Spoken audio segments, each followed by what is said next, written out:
출애굽기 22장 1절부터의 말씀입니다. 사람이 소나 양을 도적질하여 잡거나 팔면 그는 소 하나에 소 5으로 갚고 양 하나에 양 4으로 갚을지니라. 도적이 뚫고 들어옴을 보고 그를 쳐 죽이면 피 흘린 죄가 없으나 해 돋은 후이면 피 흘린 죄가 있으리라.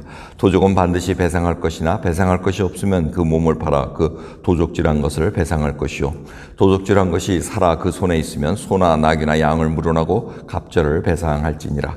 사람이 밭에서나 포도원에서 먹이다가 그 짐승을 놓아서 남의 밭에서 먹게 하면 자기 밭에 제일 좋은 것과 자기 포도원에 제일 좋은 곳으로 배상할지니라. 불이 나서 가시나무에 미쳐 낯가리나 거두지 못한 곡식이나 전원을 태우면 불 놓은 자가 반드시 배상할지니라.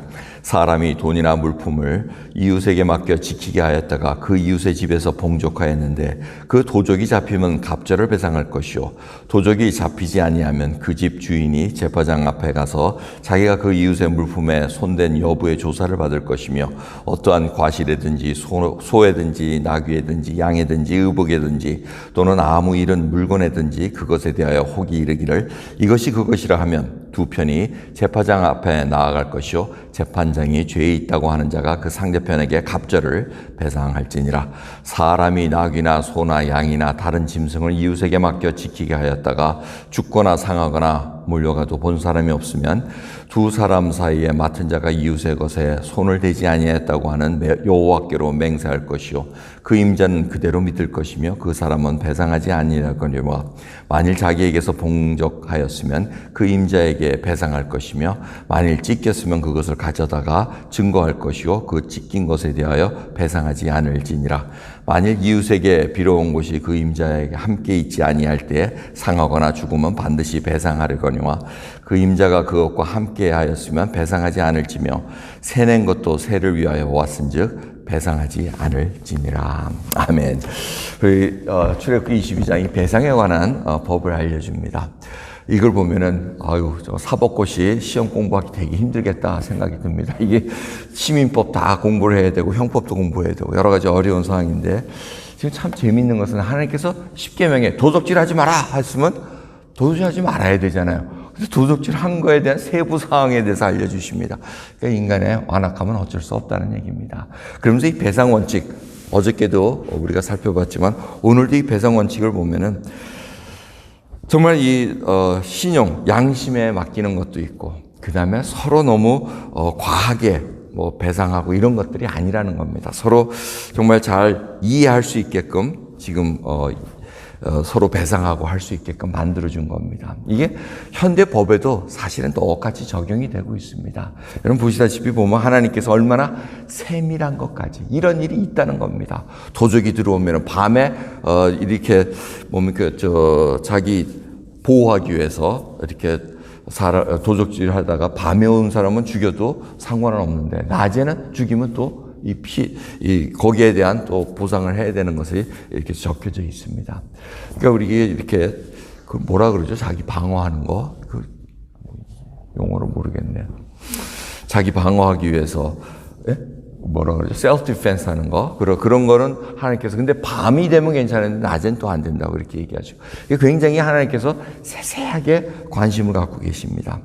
도적질 당했으면은 그거를 또 갚아야 되고, 또 물건을 맡았다가 없어지면은 도적질 당했으면 그게 확실히 도적질 당한 거냐, 임자가 살펴본 거냐, 이런 것들을 세세하게 또 조건을 따집니다. 그래서 보시다 보면 13절 보면 찢긴 거에 대한 얘기입니다. 이렇게 맡았는데 물건을 남의 거를 가축이나 이런 거 했는데 그게 찢겨버립니다. 강한 짐승이 와서 물고 했는데 증거는 찢긴 것밖에 없습니다. 그러면 배상하지 않아도 됩니다. 이제 그런 게 어디서 나오냐면 요셉 형들이 야곱한테 가가지고 당신의 아들의 옷 아닙니까? 이게 찢겨졌습니다 하고 찢긴 증거를 보니까 야곱이 형들한테 책임을 묻지를 않습니다. 그런 맥락에서 다 흘러나가고 있습니다. 근데 사람들이 다 그렇게 했느냐? 그렇지 않았다는 겁니다. 이 목자들이 가축 주인한 맡아가지고 목동들이 이렇게 지키고 있다가 찢긴 것으로 오면은 뭐 가축 주인이 어떻게 합니까? 찢긴 걸 보여줘도 물어내라 이렇게 하기가 쉬웠다는 겁니다. 그러니까 이런 약자를 보호하고 하는 거에 있어서 하나님께서 굉장히 관심이 있었다는 걸 우리가 살펴볼 수가 있습니다.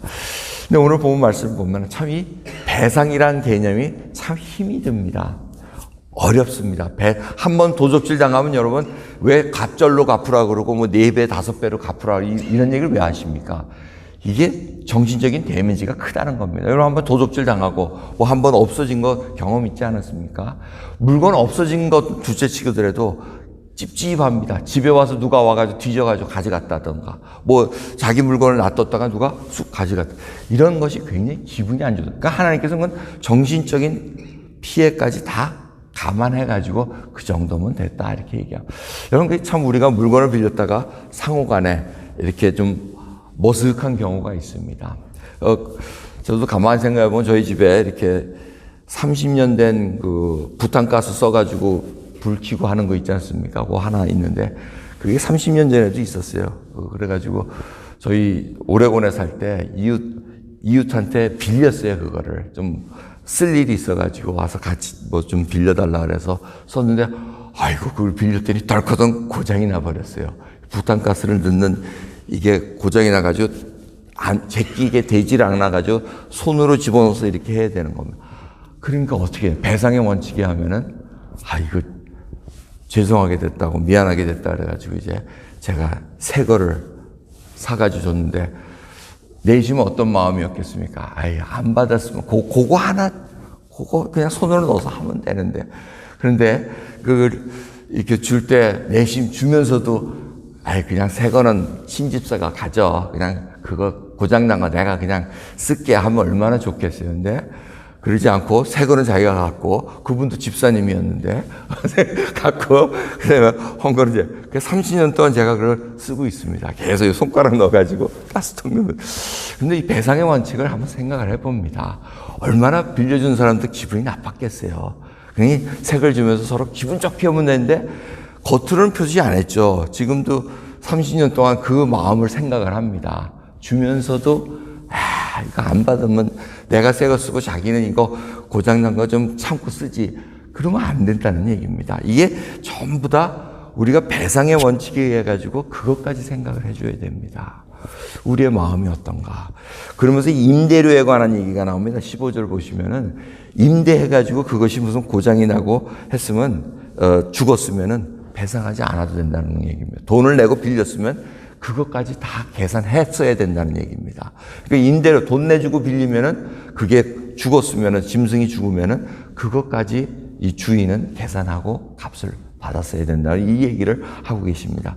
그래서 여러분 우리 세상 지금 사는 동안에 뭘 빌리면은 유월 같은 거 빌린다고 생각해 보십시오. 유월 빌리면은 그게 아주 세세하게 써 있어요. 깨알 같은 글씨로 엄청나게 써 있어요. 왜? 그 정도 값 주면은 요거 값 치르면은 당신은 따로 배상해야 됩니다. 하면서 배상에 관한 원칙이 쫙 써 있습니다. 이런 것들을 보면은 저희들이 참 세상 사는 데 있어서 얼마나 많은 것들을 하나님께서 관심 갖고 계시는가.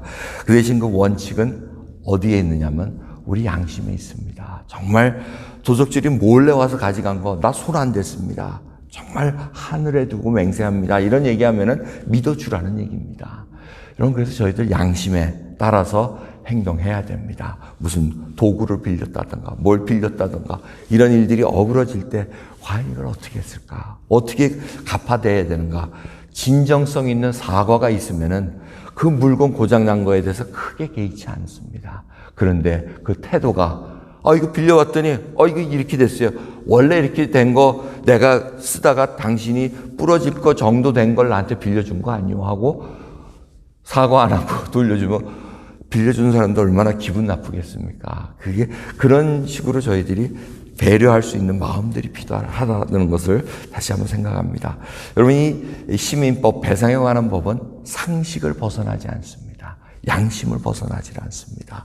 하나님 앞에 우리가 정말 알면서 이 신용 사회에 살아가는 동안 그 신용이 무엇인가 서로 violate 하지 않으면서 마음을 아프게 하지 않으면서 배려해 줄 수 있는 그 근간에 깔려있는 정신을 우리가 다시 한번 생각하면서 하나님 앞에 내가 정말 남을 아프게 하지 않고 내가 또 다른 사람을 피해 주지 않는 그러한 삶을 살아가고 있는가 살펴보는 저와 여러분 되기를 간절히 소원합니다. 기도하겠습니다.